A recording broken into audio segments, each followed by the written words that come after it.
Good morning, good afternoon, good evening, wherever you are in the world.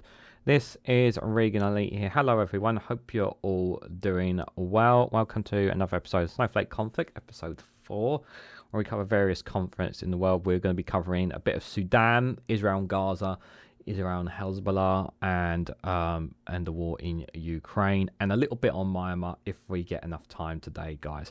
The date and time for this is the 27th of September 2024 at 7 p.m. UK time. We are dual streaming live on youtube.com/Reganelite and on twitch.tv/Reganelite1. Sorry, I generally forgot to put up the Twitch chat.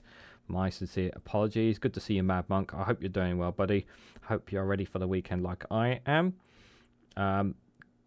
I don't know if I'm going to make it all the way through this live stream, guys. My voice has taken quite a battering. Today, I have recorded a lot of content for you guys. So there's a lot of content coming over the weekend as well as Monday. I've already prepped most of Monday's content as well for you. No sound. The sound is on. Are you sure? Mic's on here. That's not good. Are you sure? I can hear the mic's not muted. Mic's not muted. That's not good. No, sound is on. No, this must be your end, Mad Monk, because I can hear it. I've just turned on my phone. The sound's working on there. It must be on your end.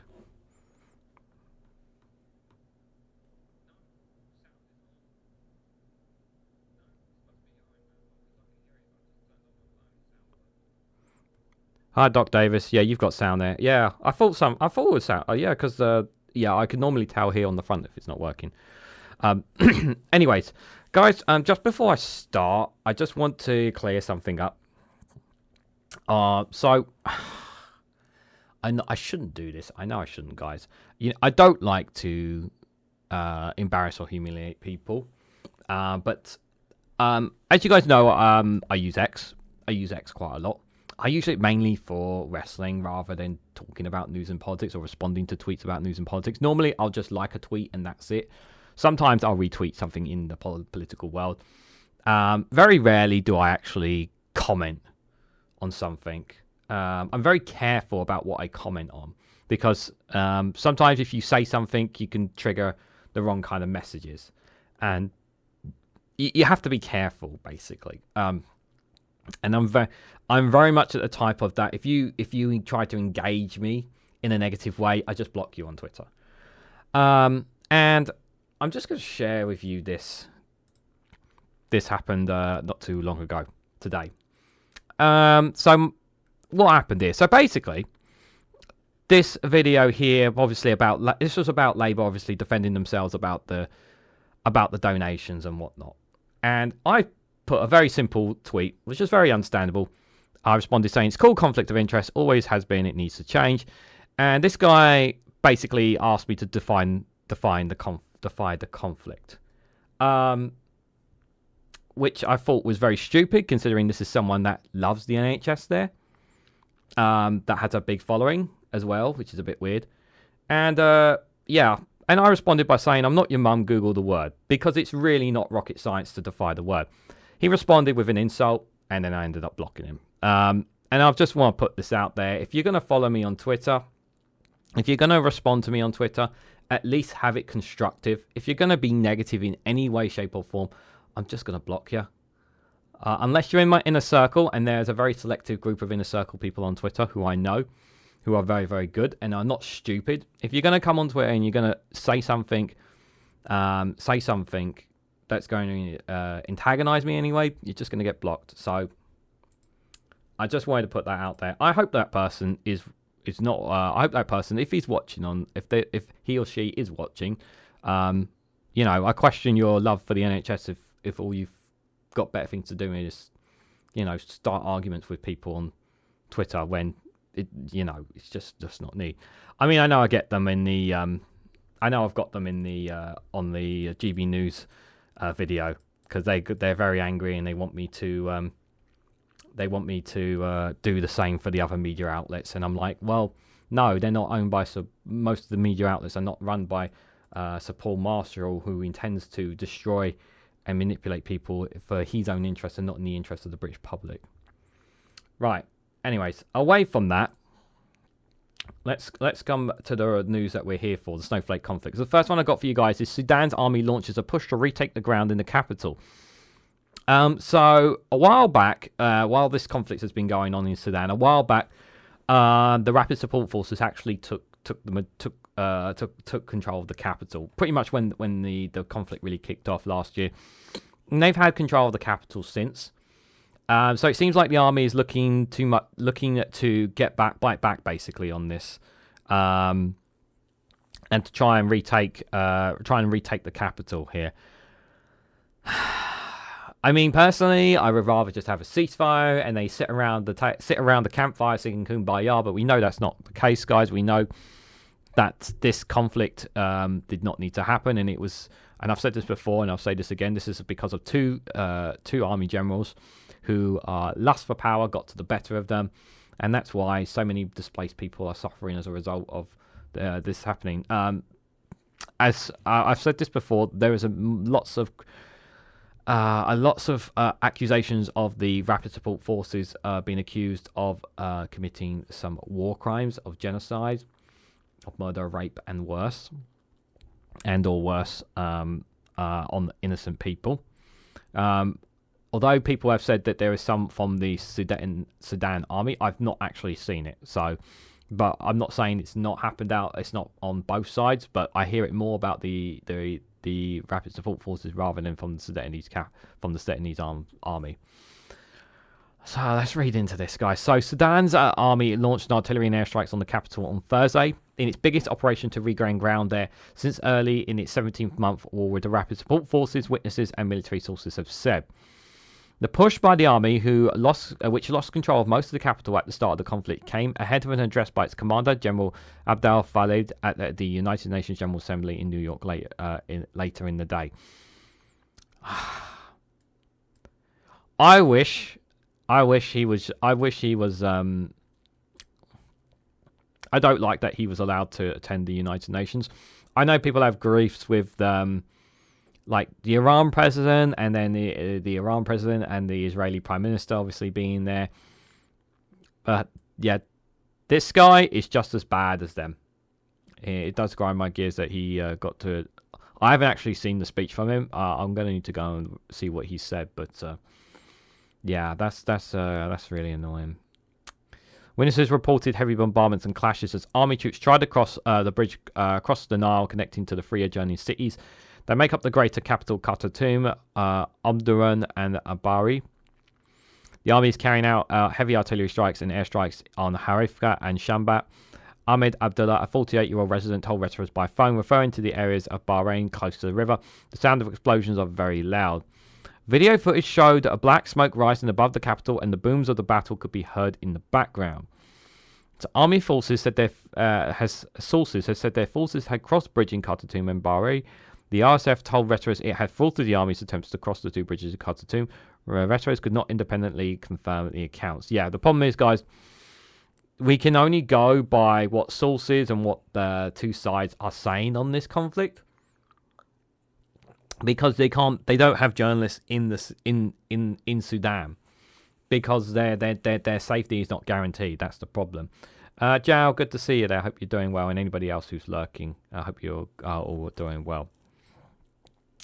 Though the army retook some of the ground in Omdurman earlier this year, it depends mostly on artillery and airstrikes that have been unable to dislodge nimble RSF ground forces and embedded in other parts of the capital.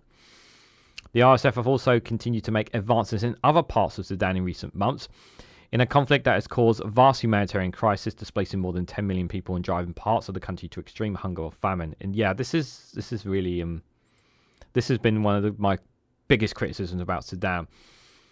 The hunger and famine, and it was only last week, I think we spoke about this, where or 2 weeks ago, that they finally let some aid into certain parts of Sudan where aid wasn't originally getting in, finally. But there's still people dying of hunger and starvation, and and all sorts, because they're just not getting what they need. It's very frustrating.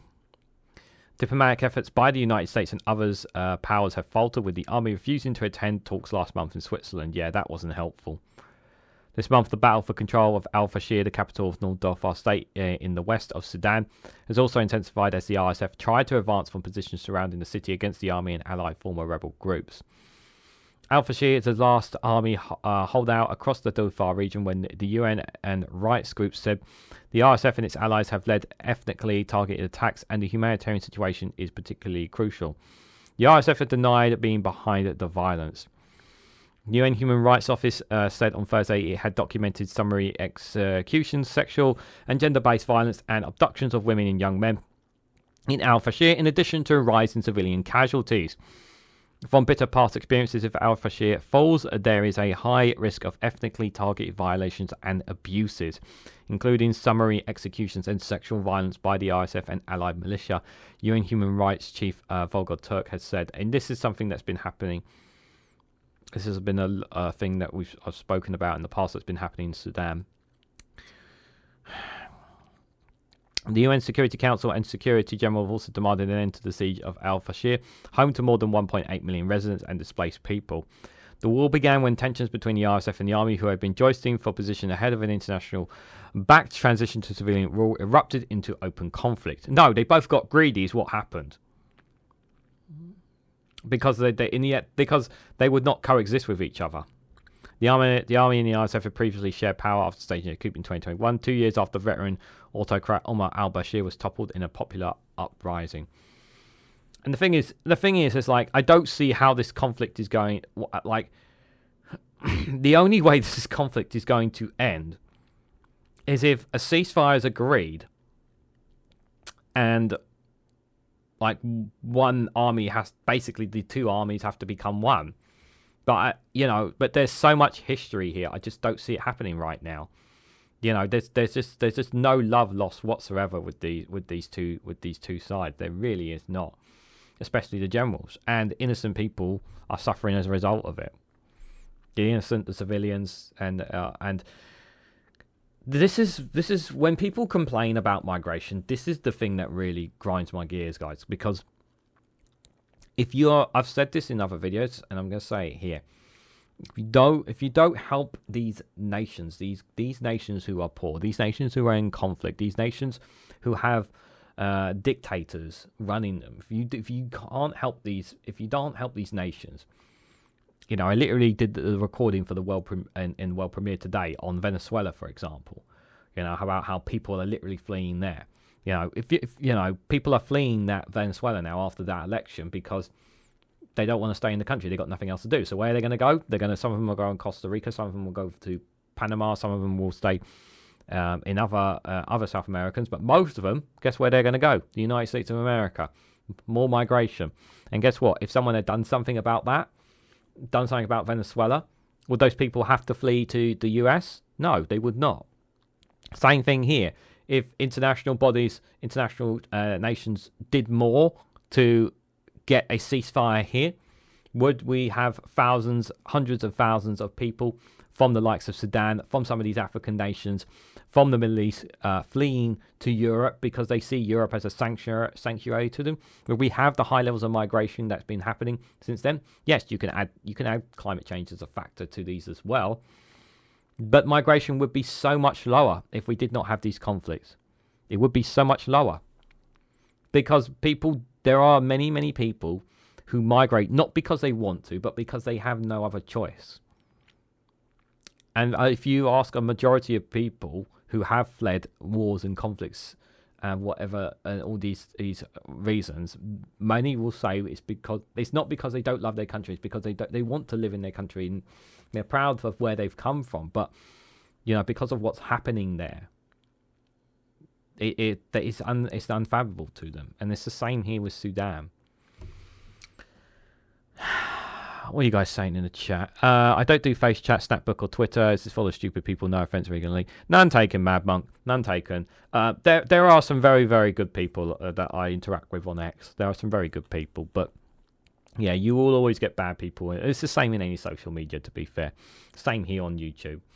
I'm sure you guys have seen some of the comments in some of my videos. There's always going to be good people and bad people on social media. Yeah, as always, the civilians suffer or why they play war, says Jal. Yeah, X is too much of a cesspit to me, too many germs and no social media fun, Mitch, says Jal. The only X I know is the one that I got rid of being for being a total. Okay, map. Yeah. I totally completely understand people leaving X because it's obviously because of Elon Musk and what he's done to it as well. Totally get that. But personally, I hope X does not disappear or anything like that, because then I would lose the connection to a lot of very nice people that I've made connections on there with. So actually makes me think maybe I should try and connect to them on other social medias actually as well to keep in touch with them. But anyways, just final point on Sudan. Obviously, I hope a ceasefire comes sooner than later. Let's all hope for that. Right, moving on to the Middle East, guys. We've got two back-to-back stories here in the Middle East, obviously surrounding Israel on two fronts now. This first one is on Gaza. Israel bombs a compound of Gaza's Al-Aqsa hospital, killing one person.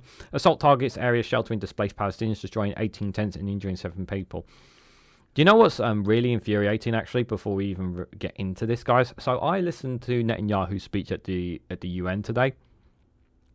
I listened to him. I've listened to the official president of the state of Palestine as well, and his speech as well, which I thought was really good when I listened to that as well. I listened to Benjamin Netanyahu. And you know what? He never, like, that.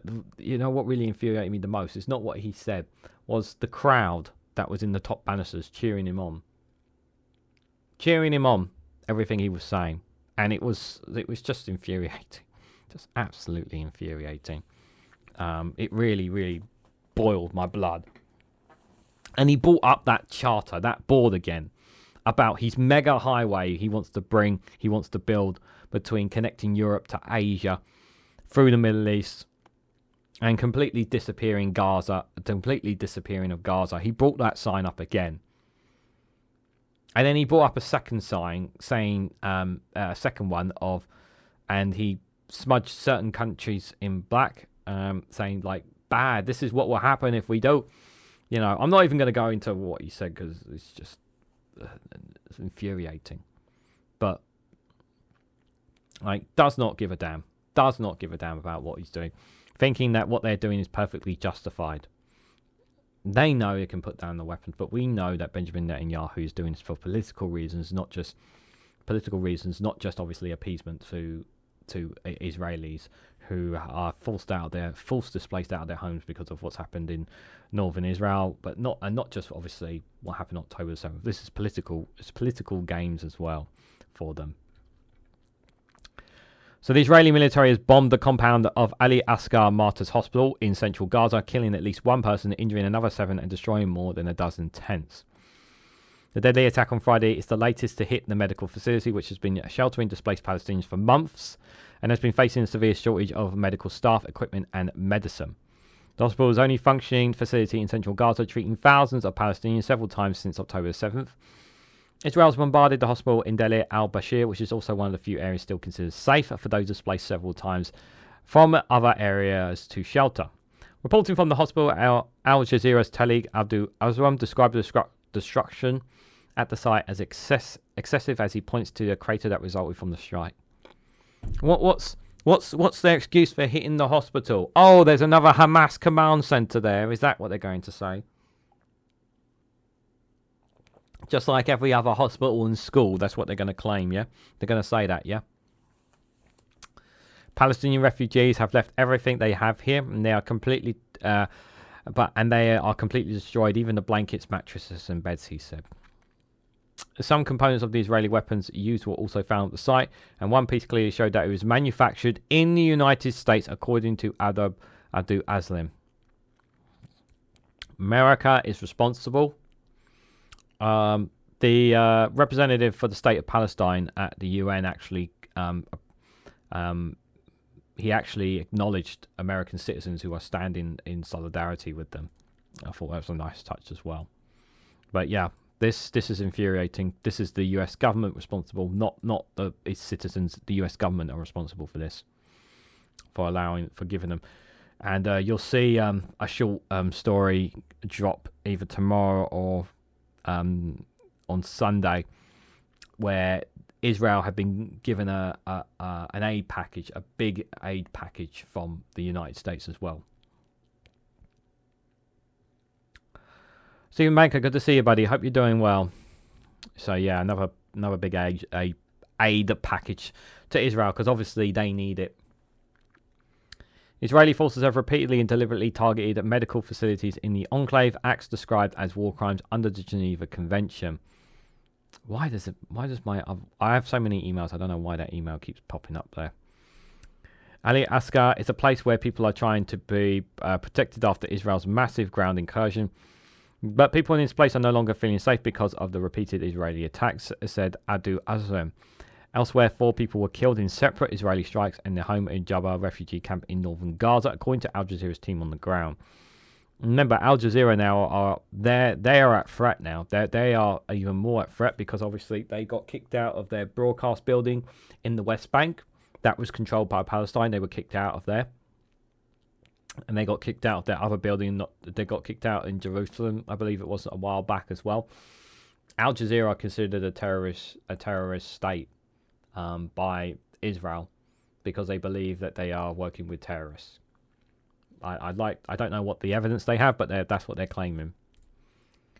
According to the Palestinian news agency Wafa, several people were wounded at the attack at a home in the Jun area of Jabati. One person was killed after Israeli forces carried out an artillery strike close to a busy street near Gaza City's Azenia neighborhood. Our Al Jazeera Arabic colleagues reported. And meanwhile, 5 people were injured when Israeli forces struck a residential home in Deir al-Bashir. Wafa reported Palestinian Red Crescent paramedics transported the injured to the Al-Aqsa hospital for treatment. Several residents were injured in the eastern region of Khan Yunis in southern Gaza following Israeli artillery fire that hit the town of Astin al-Badida, Wafa have reported. Yeah, that's he will not leave. He said he will not leave. They will not leave their home. Genie Ball, good to see you there. Hope you're doing. That's no worries. All good. Hope to catch up with you soon. In an address to the United Nations General Assembly on Thursday, Palestinian President Mahmoud Abbas condemned the US for its continuing support for Israel's war on Gaza and urged the international community to stop supplying weapons to Israel. Israel's war on Gaza has killed at least 41,534 Palestinians and wounded 96,000, according to the latest figures released on Thursday by the Ministry of Health. More than half of the dead have been women and children, including about 1,300 babies and toddlers under the age of 2.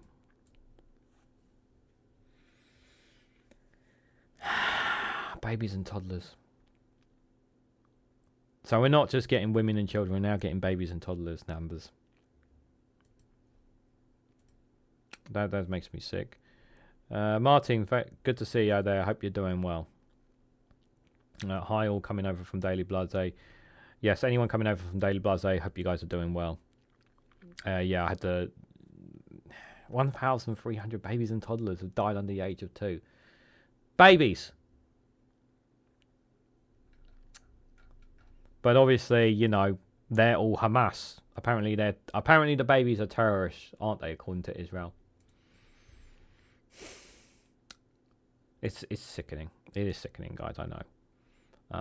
But once again, I've said it before and I'll say it again, we call for humanity, we call for peace. I think it's the word that I think it's the word is what one or two people have said, to stop calling it a ceasefire and say peace. We call for peace. We want peace between Israel and Gaza and the Palestinian people. We want peace. We want a 2-state solution. We want the people of Palestine to have their rights. We want to be recognized as a state.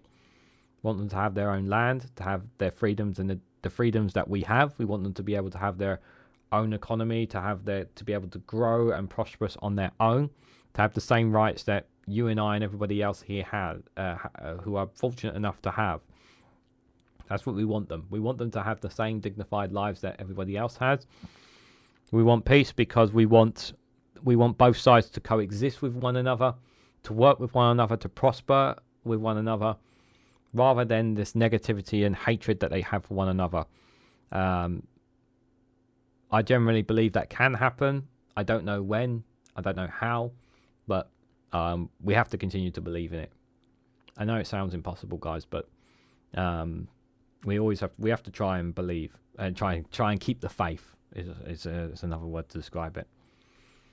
Try and keep the faith that's happening there, as is happening as is happening here in. Why is this? Sorry, 1 second, guys. I think Have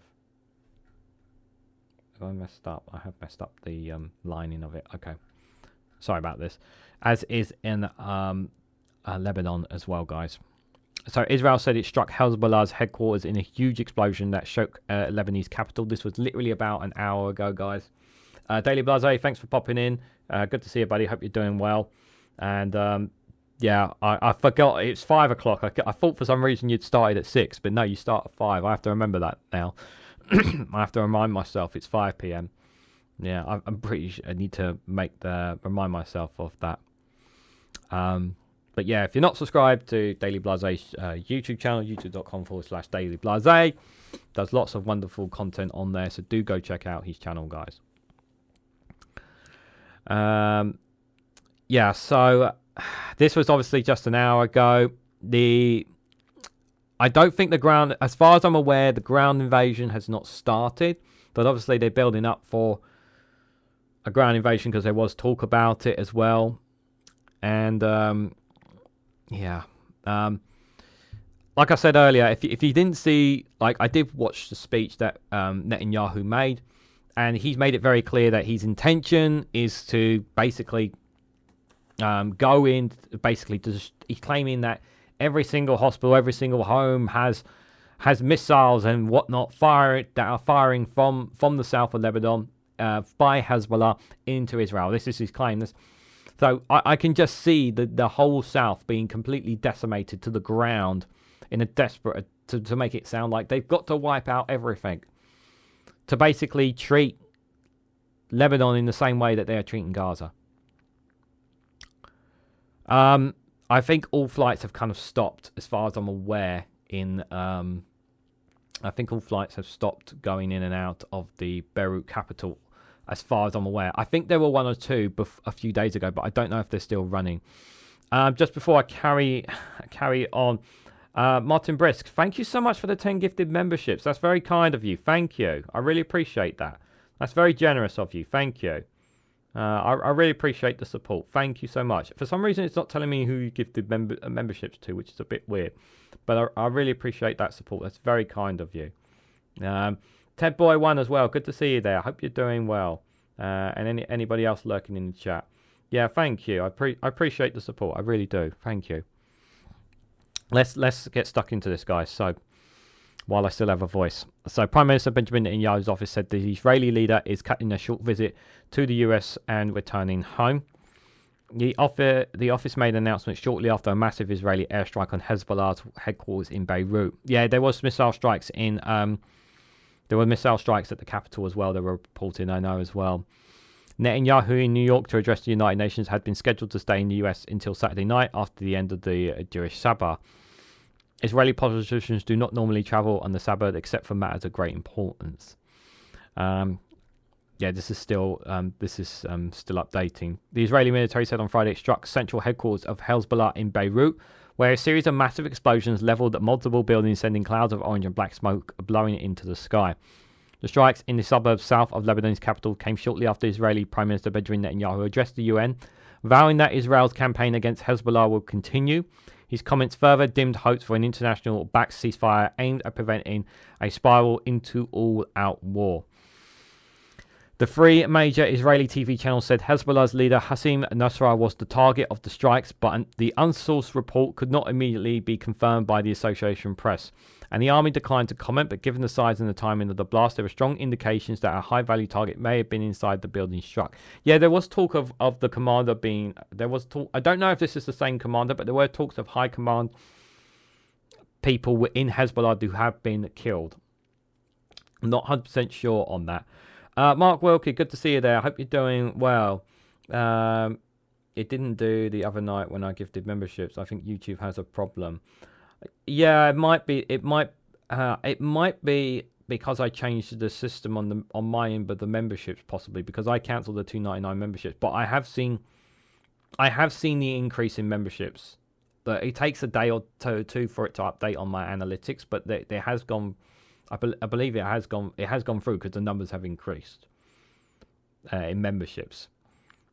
If it is, I'll check. What I'll do. I'll verify on Sunday because I've got a live stream on Sunday for you guys, a special one.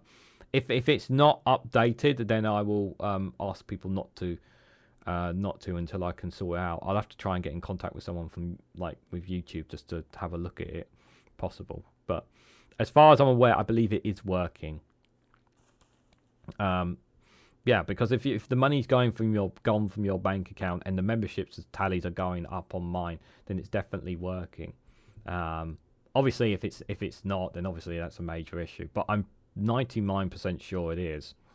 But yeah, I think it's just not showing the members for some reason, which is the only thing.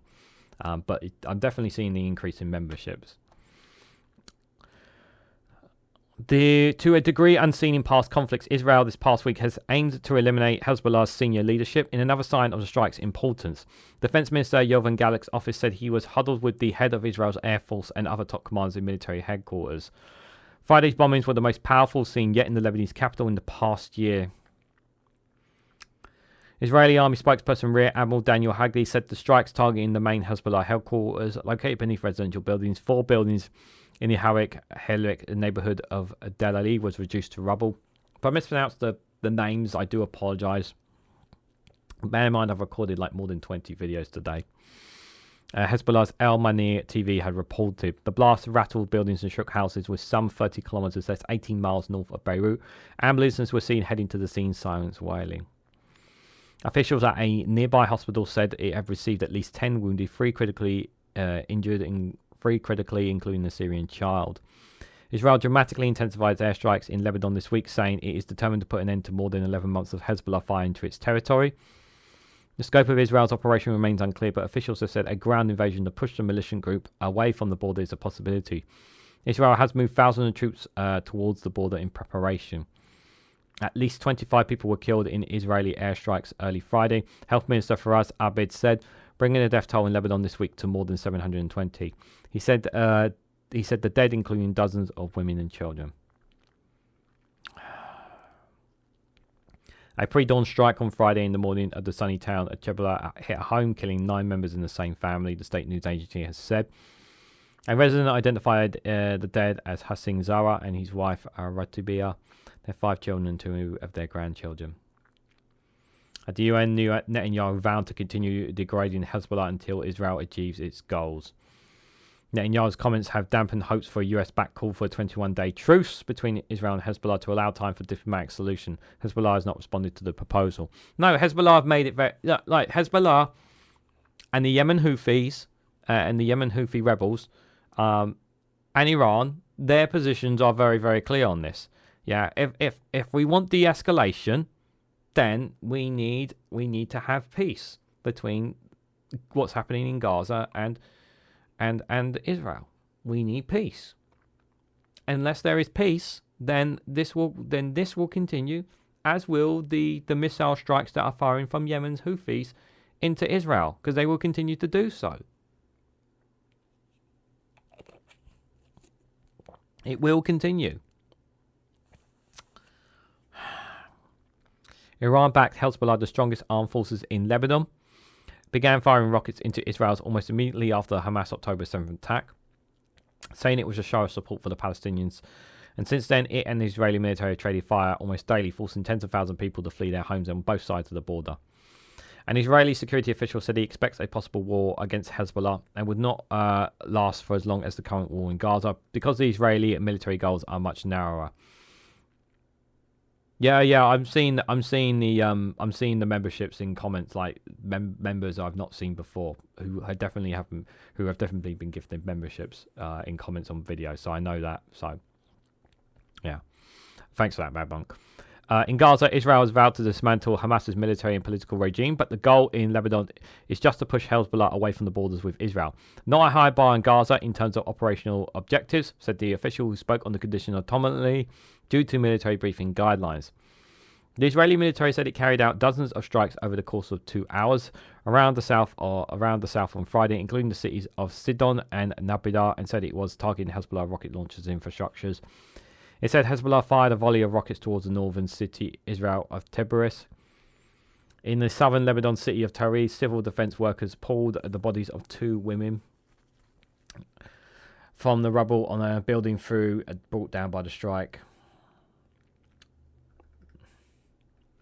Israel said its accelerated strikes this week have already inflicted heavy damage on Hezbollah's weapon capabilities, and a string of top commanders have been assassinated in strikes.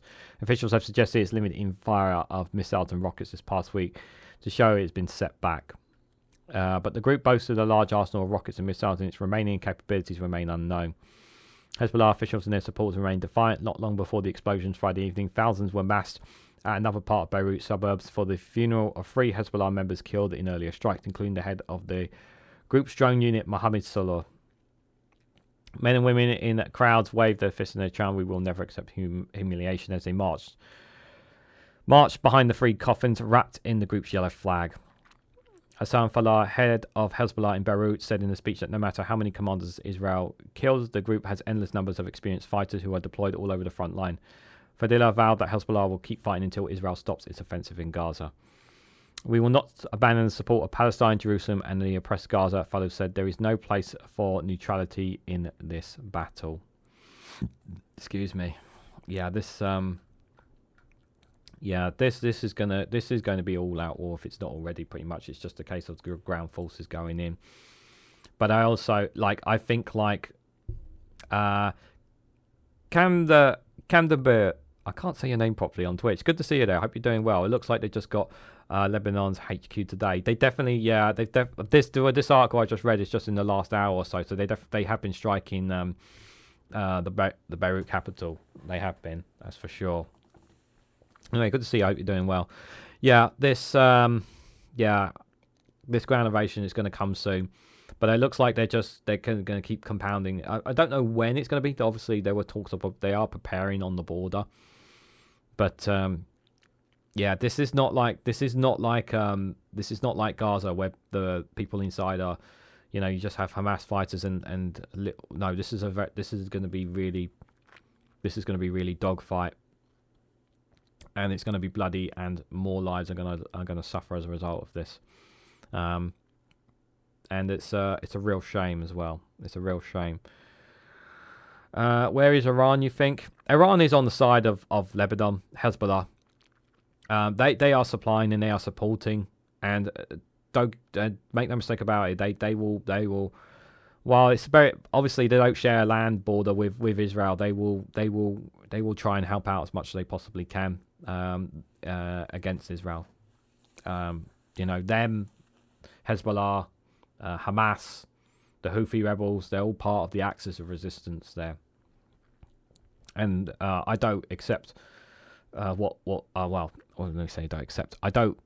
obviously what they've done, some of the actions and things that all these nations have done have been disgusting, but I just want peace in the Middle East, just like everybody else here wants. Well, they're not directly they're not direct Iran. What they're doing is supplying the Houthis they're supplying the Houthis in Yemen with the missiles and weapons that they need there, as they're doing the same with Lebanon, as they're also doing the same with Hamas somehow as well. So that's kind of what they're doing, rather than taking direct conflict themselves there on that. So guys, I've been already going 44 minutes in. I need to recover my voice for just a little bit. If you haven't already, please hit the like button. It'd be greatly appreciated. Share this across social media so others are notified of this live stream. If you haven't subscribed already, please consider subscribing, because it really does help support the channel. If you want to go one step further, financially support me in the work that I do here, you can do so by becoming a YouTube member for just 99p. You get access to custom emojis. You also get access to members' community posts whenever I do them. Whenever you comment on any of my videos, I normally give a response to them. Just give me a couple of days to respond whenever I possibly can, but I do get around to responding to them as well. If you're on Twitch, please hit the follow button as well. don't need to subscribe on Twitch, but if you want to, you're more than welcome to do that as well. But obviously, my main source of income is obviously here on YouTube. But if you want to, also other ways if you want to support me is on Patreon and on Rumble or Buy Me a Coffee. The links for all them are down below. Anyways, enough of the shimmering. Let's have a bit of fun with this one. This is from Foil and Arms. I know you guys have heard this one before, but I hope you enjoy it. It's the headline is "Corporate Advertising is Evil." Now, from a PR standpoint, your corporate image is terrible. So I've been working on an advertising campaign to give your company a complete image makeover. Okay, give it to me. We open with a shot of cliffs and ocean. It's raw, untamed by man. I want to reconnect the brand with nature. Ooh, nature, that's good. Sorry, Chief, one of our oil tankers crashed off the coast of Greenland. Have the press got a hold of it yet? No. Well, there's no need to worry about it for the moment. Okay. Sorry, nature. Now we cut to a forest. A family are camping, and a small child looks in awe at the wildlife. Turns out palm oil is cheaper than regular oil. Switch to that. I'm back in the ring. Now we go to that same family in an estate cleaning up leaves with the slogan supporting local communities. So I've sacked the workers and moved the factory, but now the local politicians up in arms. Tell them we'll sponsor a roundabout or something. Now that same little child smiles up at her parents and gives them a big hug. Children are a gift. We can reduce labour costs if we use 7-year-olds in Bangladesh. Do it. I'm all yours. Music-wise for the ad, we wanted to go with a local indie band. Very wholesome. But it turns out they want to be paid, so instead we're going to go with a sound-alike. Serves them right. While we're on that sense of place, your Irish identity is one of your greatest assets. We are very proud of our Irish heritage. Just found another tax loophole. Great stuff. But we'll have to move the headquarters to Singapore. No problem there. Didn't think so. Sorry, where were we? National identity. Terribly important. How about we stick a shamrock on all the packaging? Inspiring. Finally, the company name. Evil Industries, it just isn't friendly. Really? Now, it's very fashionable at the moment to be environmentally friendly, Okay. so how about Eco-Evil Industries? Would we have to change anything? All you have to do is ban plastic straws in the canteen. I like your style, sir. You're hired. Welcome to the team. What are these? They help you sleep at night. Doomda. Oh dear, these corporations, some of them can be so evil, guys. There's so stories on Ukraine, then wrap up. I've got a funny video for you guys, so let's move on from it. Obviously, it's a shame because I wanted to cover that one because I think it was quite a really interesting one, but it looks like there's problems with the website Kiev Post, so I won't be covering from them again. Let's go to Myanmar here. So this is one of the latest stories I picked up here from what's happening over there at the moment, guys. This is from the BBC, the latest from them. So Myanmar rebels have rejected embattled Judah peace offer. So looks like they were trying to initiate the military government, their overall control of the country in Myanmar. Looks like they were trying to instigate some kind of peace, and it looks like that just basically got flat out rejected, basically, from the looks of it here. So yeah, they're trying to achieve some kind of peace offer, and that's not really happened here. So rebel groups which have rejected a peace offer from Myanmar's embattled Judah, which is reeling from a battlefield loosened and defections in a civil war that has dragged on for more than 3 years. This is dictatorship first such outreach since it seized power in 2021, and it also comes after a ceasefire brokered in China in the northern Shan state fell apart. The Judah called on ethnic armed groups and terrorist insurgent groups to communicate with us to solve political problems politically. Also urging them to join elections planned for next year. Really? You're definitely going to do elections? Really? You know, after what you're doing? We've been... These are the same guys that are... These are the same people that are forcing... They're forcing their own... This is the same Judah military government that are forcing people to join their army, and they will kill them if they don't. So, you know, I find that very hard to kind of like, you know, get behind them. I don't blame them for not, you know, I don't buy for 1 second that they're going to be, they're going to do elections, but probably not even. It's not even going to be fair elections anyway. The exiled National Unity Government said that the offer was not worth considering, adding that Judah had no authority to hold an election. Yeah. Judah extended an olive branch on Thursday, said as it struggled to fight on multiple fronts and stemmed a widespread rebellion. Yeah, because they're going to fall. And that's what the people want. They want to overthrow the military. The military need to be overthrown. You know, if they cease and desist their power and step down, then they'll probably talk at the table, but they're not. Some reports said that judo now has control of less than half of Myanmar's territories. Ooh, that's not good for them. In June, an alliance of 3 ethnic armies renewed an offensive against the military, seizing the territory along with a key highway to China's Yunnan province, which borders Myanmar.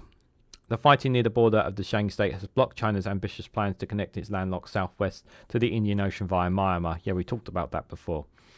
Beijing's top diplomat Wang Ying is thought to have delivered a warning to the country's ruler, Ming Yang Hanling, during a visit to Myanmar last month. Armed groups should follow the path of party policy and elections in order to bring about lasting peace and development, the judo said in its statement on Thursday. You can't talk about peace after what you guys did. The country's human resources, basic infrastructure, and many people's lives have been lost. On the country's stability and development has been blocked because of the conflict, it said. But the rebel group are skeptical of the other. And I don't blame them for being skeptical. How can they not be skeptical of this? Especially when they are gaining ground. If they're gaining more ground, I don't blame them for and things are going in their way. It does come across like, to me, like the Judah military government are worried that they're not holding on to the land, that they're not holding on, and they are starting to get pushed back. Now, obviously, as time passes on, if the rebels continue to gain more ground, if they continue to be, and as continue to gain territory, continue to push the Judah military, it will get to a point where they will either have to be forced out, or basically they'll be wiped out. One of the two. Alistair Keir, good to see you there. I hope you're doing well. And funny, Myanmar rebels are Karen. Simon, please. Yeah, the Karen National Union. Yeah, I know. The Karen National Union, which is... why did they call it why? Which has been fighting for decades with the military for more autonomy along the border with Thailand, told AFP news agency that talks were only possible if the military agreed to common political objectives. Yeah, that didn't clock on me until you said that, Simon. Thanks for pointing that out. Number 1, no military participation in future politics. Number 2, the military has to agree to a federal democratic constitution. The KNU spokesperson Pal Sod Neig had told the AFP. Yeah, you need to make sure whoever's in charge of the military, that the military needs to be subdued. Really needs to be subdued when they get back, if they get back control. Or disbanded altogether and rebuild a new one from the ground up. One of the two. Like I've been saying about the police force here in the UK. England in particular. Number 3, they have to be accountable for everything they have committed, including war crimes and crimes against humanity, said no impunity. Yep, that's a good one. If the Judah does not accede to these demands, the KNU will keep putting pressure on the Judah politically and militarily, he added. Mang Sangla, the leader of the Bahrain People's Liberation Army, told Reuters news agency that his group is not interested in this offer. They are hanging goats' heads but not selling dog meat, Sao Tang Yang Sung, a commander of the Malay People's Defence Forces, wrote on Facebook. That's a very interesting way of putting it. Okay. Yes, I know out there they like dog meat, guys. I know that. After the military ousted Myanmar's democratically elected government in 2021, peaceful protests were met with killings and arrests. Exactly. You literally shot peaceful protesters. I mean, can you blame them? This led ethnic armed groups to join forces with anti-coup militias across the country to fight back, plunging the country into civil war. At least 50,000 people have been killed since the coup and more than 2 million people displaced, according to the United Nations. The UN warned last week that Myanmar was sinking into the abyss of human suffering. Eyewitnesses had previously told the BBC about how the military has tortured people in its custody, including by... I'm not going to read that last bit.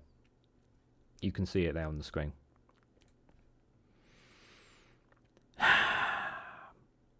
And these guys want peace. These guys are saying, we need to have constructive talks of peace and stability. And they're doing those things. This is the Judo military. That's what they're doing. And they're the ones calling for peace. Absolute disgusting.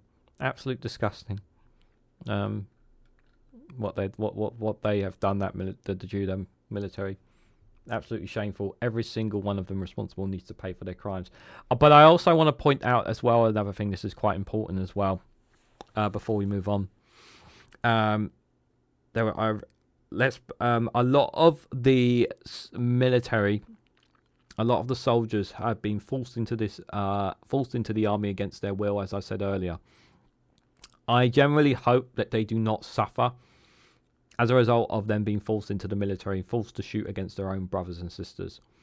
I really hope not, because a lot of them were forced in conscription against their will, forced to sign up to the military.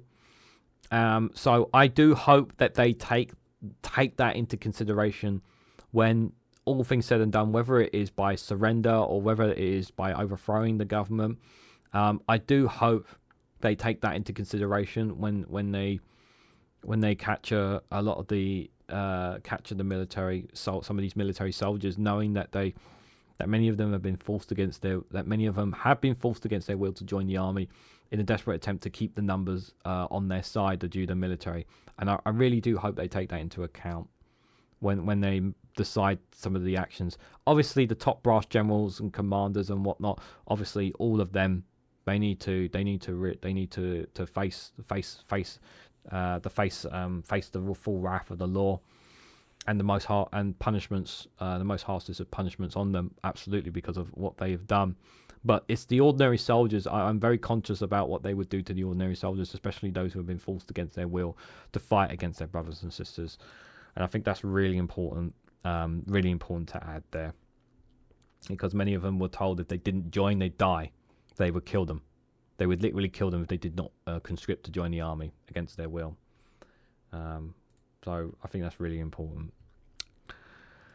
So just before we wrap things up, we're just going to cover one or two stories from the Kiev Independent, and then we'll play a funny video for you guys. So I'll give you guys a bit of space between now and when Max goes live at 8:30. I really hope he goes live tonight. I hope so. If someone can confirm that, I'd really appreciate it. Because I know he didn't go live on Tuesday. That was really sad. A real shame that.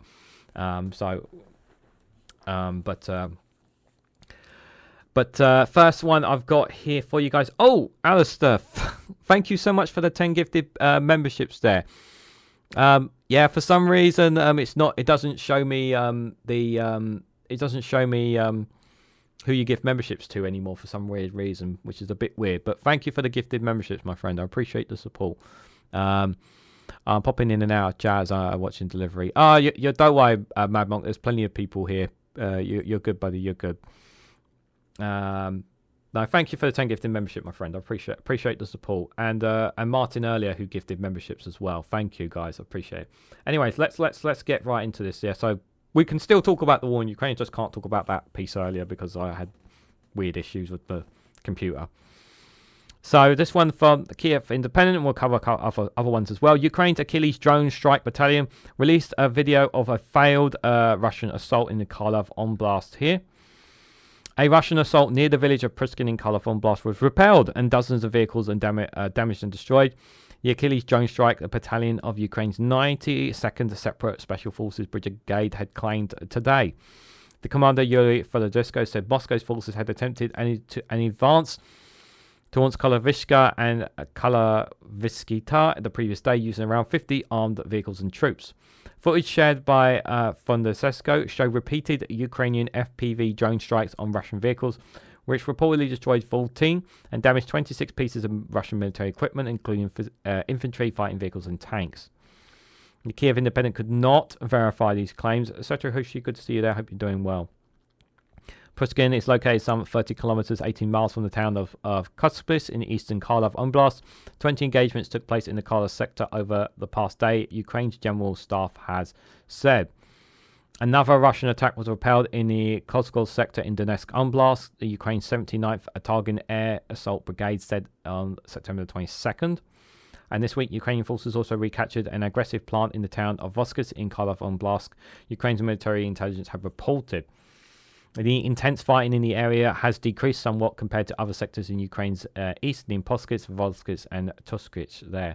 There was reported that they were pushing Kursk as well. I've read one or two reports. I haven't seen it here, but there was reports of that as well. Russian missiles hit police department in Rostov, killing 3, injuring 6. Trump meets Zelenskyy. We'll have a look at that in a moment, guys. This story is still being updated here. So, a Russian military strike struck a police department in the city of Kharkiv in Dnipropetrovsk Oblast. The governor Sergei had reported 1 woman was killed and at least 6 men were injured, according to Oskar Vosky, head of the city's military administration. 3 more people may be trapped under the rubble, he added. The bodies of women and a man were pulled from the rubble around 4:30 p.m. local time, as reported. Search and rescue operations at the site are ongoing. An explosion reported in Kharkiv shortly after the air raid alert sounded. Kharkiv, with a population of around 660,000, the second largest city in Dnipropetrovsk Oblast, suffered multiple deadly attacks by Russian forces since the outbreak of the full-scale war, and at least 53 people were injured in a Russian missile attack in Kharkiv on July the 8th. The strikers also killed 10 people, local authorities have said. What's this? So more suffering, sadly, as a result. Oh my God. I cannot believe that picture. That is so weird. That is so weird, seeing them walking side by side with each other. I'm not sure how I feel about that picture, guys.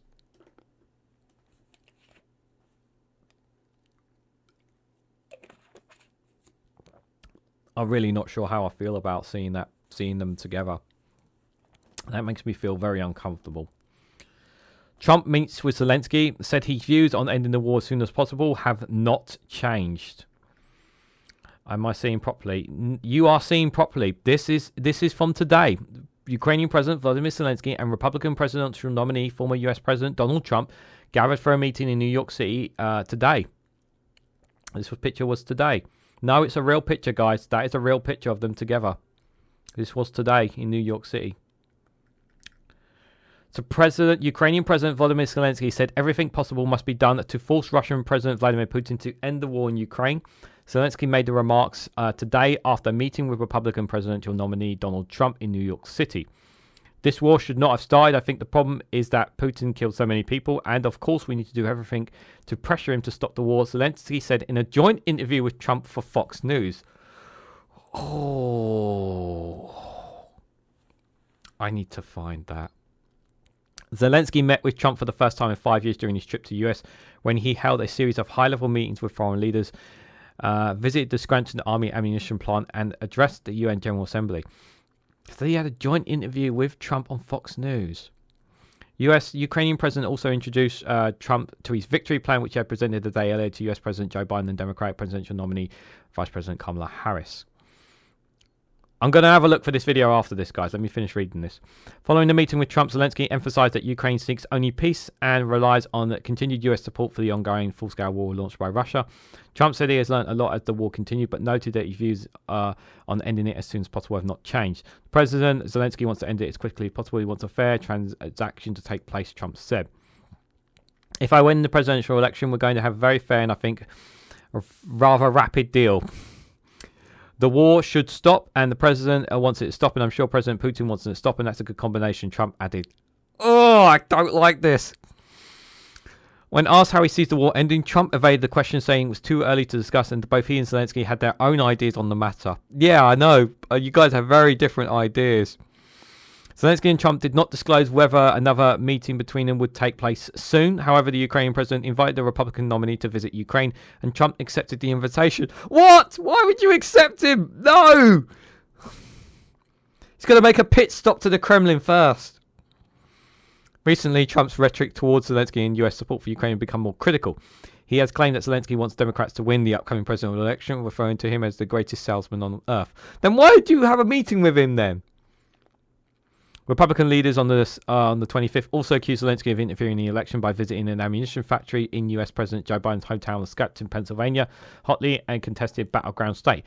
What's Zelenskyy what's that got to do with the election? House Speaker Mike Johnson demanded that Zelenskyy fire Ukrainian's ambassador to the US, Oksana, for her role in arranging the tour.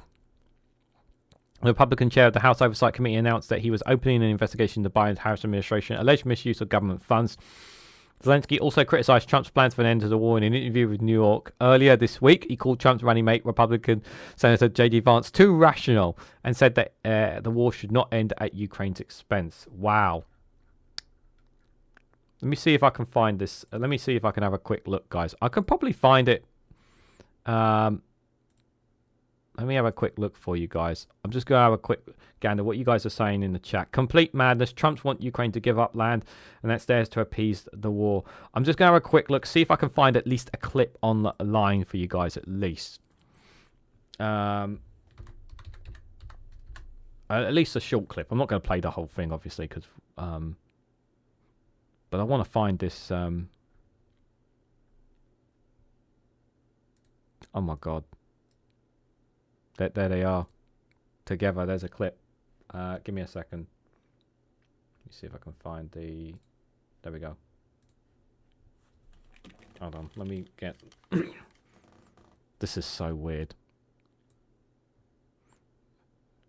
Trump says, I have a very good relationship with President Putin. Zelenskyy says, I hope we have more good relations with us. Oh, I see. It takes two to tango, you know. Oh my God, this guy! Okay, calm down. Okay, let me play this.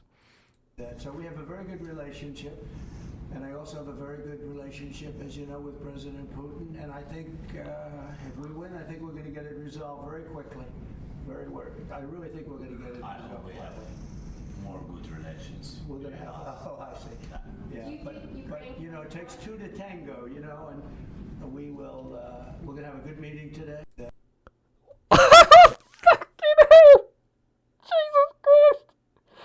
Oh my God. Wow. Oh my God. Bloody heck. Wow.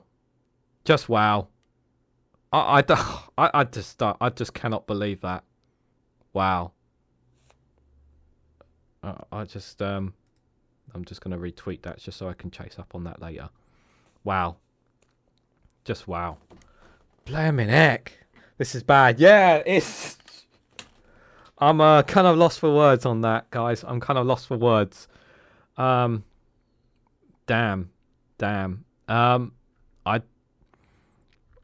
Yeah, that's pretty unbelievable. Yeah, I am. I'm stunned as well.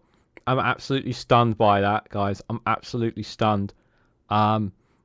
Yeah, I'll post it on Discord. I'll post it on Discord for you guys. But yeah, I mean, I know Keir Starmer had a meeting with Trump.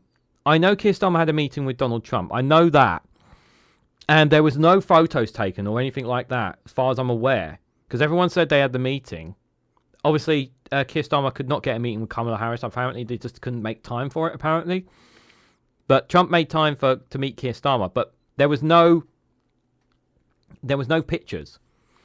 Keir Starmer, I think that was smart by Keir Starmer because he didn't want to be seen next to a madman. But he wanted to show that he was still willing to be engaging with them. But seeing them stand by side like that, that's just crazy. That is absolutely insane. I cannot believe that, guys. Wow. Yeah, that's going to take some time to digest. But yes, President Zelenskyy and Donald Trump talking to each other, and for him to make those comments, my God, that's absolutely nuts. That's absolutely nuts. Oh dear. I am tired, but this is not a hallucination, is it? No, it is not a hallucination. And that Twitter account, by the way, that Twitter account is a proper Twitter account.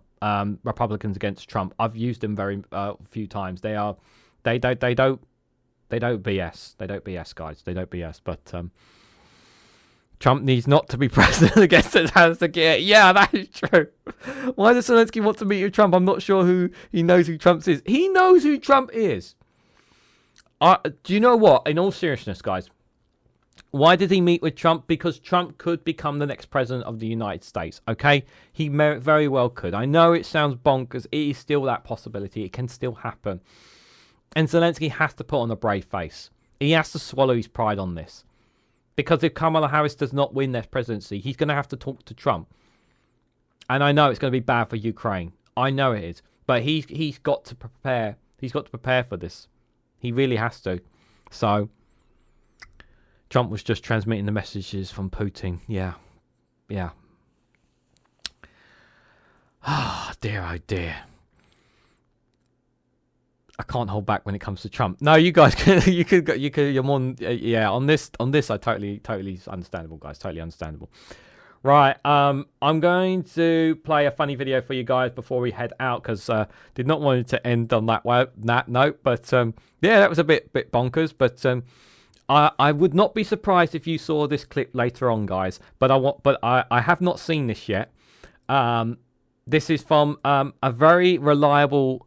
They are one of the most reliable news sources on the planet. Out of all the media outlets, out of all the YouTubers, if there is one source of information and news out there that you can rely on more than anyone else, guys, it is, without a shadow of a doubt, Broken News.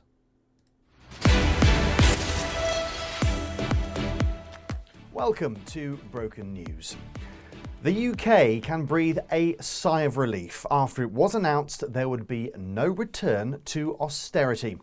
Some had expressed fears that the new Labour government was becoming almost indistinguishable from the Conservative-led government of 2010. Our reporter has more. Yes, thank you. As you can see behind me, there are wild celebrations on the streets of Britain after the new Chancellor confirmed that austerity is a thing of the past. At the Labour Party conference here on the banks of the Mersey, Rachel Reeves said, "We must deal with a Tory legacy of failure, and that means tough decisions." Which thankfully is a far cry from George Osborne at the 2010 Tory party conference in Birmingham, when he said, "We must deal with a Labour legacy of failure, and that means tough decisions." Of course, when Mr Osborne laid out austerity measures, he said that difficult choices were needed to fix the foundations for a more prosperous future. Rachel Reeves has taken a starkly different approach by saying that difficult choices would be needed to fix the foundations to revive our prosperous future. Meanwhile, the Prime Minister, Sir Keir Starmer, has announced plans to tackle the welfare budget, insisting that people claiming long-term sickness benefits should be expected to look for work. He added that some decisions may be painful, but that rebuilding the economy must be fair. It represents a dramatic shift away from the Conservatives' announcement of 2012, when David Cameron said that people claiming long-term sickness benefits should be expected to look for work, and George Osborne added, "Yes, it's tough, but it's also fair." Of course, Labour has pointed out that they've only just come to power and are dealing with a massive black hole in public finances because of the Tories' reckless spending. Whereas in 2010, the Conservatives said they'd only just come to power and were dealing with a black hole in public finances because of Labour's reckless spending. Of course, today there's a great deal to be positive about. You could say that the good times are back, with many looking forward to Labour's exciting plan to cut winter fuel payments, keep a two-child benefit cap and force government departments to save over £5 billion. In a statement laying out Labour's economic plan, Keir Starmer said, "While there are big international issues to deal with, like the return of the sausages from Gaza, we must also bake changes at home, reduce the welfare stake and get people back to pork," which looks funny written down, but doesn't work as an audible pun. Back to you. What a lovely story. That's all from Broken News. You're up to date.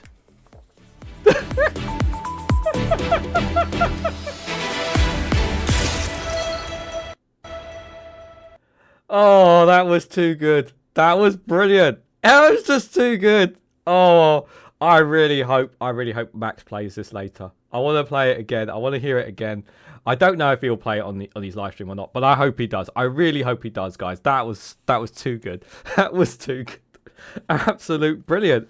They nailed it. They absolutely nailed Labour there. They really did nail Labour there with some of the things that they've said, reminiscing of things that they said, reminiscing of what Cameron Osborne have said as well. yeah, those poor pork sausages and all that. They need to return the sausages. Absolutely need to return the sausages, guys. That really needs to happen. That is for sure. So, guys, I want to say a massive thank you to everyone who has come along tonight. Thank you, guys, all for your comments. Excuse me. Thank you, guys. Yeah, thank you, Alistair Keir, for the gifted memberships, and Martin earlier for the gifted memberships as well. I really appreciate the support, guys. Thank you so much. I really appreciate that. I've got some exciting stuff for you guys, so let me just quickly run down before you run off. So tomorrow I've recorded a world premiere world news round for you guys tomorrow at 8 o'clock. I will not be able to attend the chat because I will be I'll be somewhere else. I will not be at home, basically. I'm away. I'm a bit away from. I'm away from the computer, away from the house for the weekend, so I won't be able to attend that, guys. So I won't even be able to join the chat, unfortunately. But if you guys want to come together Saturday evening, you're more than welcome to come together there. I think it's just under an hour, the video as well I've recorded, so I hope you guys enjoy, find the content informative on that as well. On Sunday, now I know All Shorts is not doing live streams on Sunday anymore, but for a one-off, guys, Regan's News Round is hitting its 50th episode. 50 episodes since I started it. I did a live stream on the 30th episode. And on Sunday, I plan to do a live stream of it this Sunday at either 8 p.m. I've set it as. So if you guys have got nothing else to do on Sunday evening, I'm not gonna. This is not going to be an often thing I'm going to be doing on Sundays, guys. Don't we worry. It's a one-off live stream on a weekend. But if you guys want to join me for Regan's News Round, where I cover 7 different stories from 7 different media outlets in the UK, you are more than welcome to come and join me.